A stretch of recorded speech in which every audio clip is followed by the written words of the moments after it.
गृहस्थी में रहकर ही मुक्ति प्राप्त कीजिए।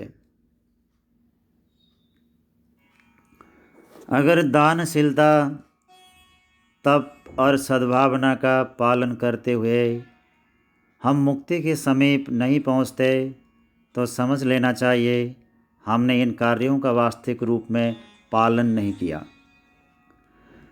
भविष्य में मुक्ति प्राप्त होने के लिए बंधनों पर ध्यान मत दो।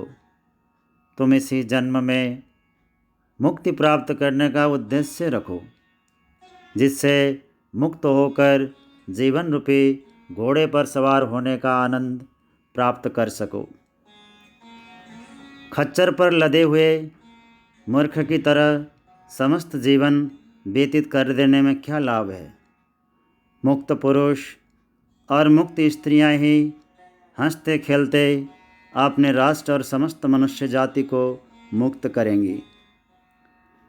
यदि तुम मुक्ति के लिए योजनापूर्वक और उत्साहपूर्वक प्रयत्न करो और फिर भी इस जीवन में मुक्ति ना मिले तो कम से कम वह पहले की अपेक्षा अधिक समीप तो आ ही जाएगी।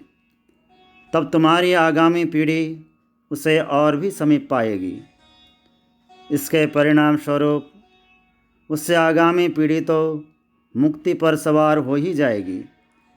उसमें आवश्यकता इसी बात की है कि तुम अपनी आगामी संतान से मुक्ति के लिए बेचैनी का भाव पैदा कर दो।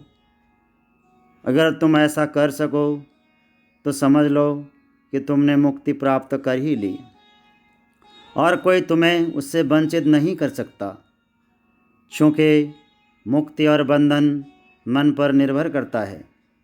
इसीलिए राग, द्वेष व आसक्ति रहित फल की आशा न रखकर गृहस्थ कार्यों को निष्ठापूर्वक पालन करते हुए कर्म बंधन से छूट सकते हो। अखंड ज्योति, जुलाई 1959, पृष्ठ 10।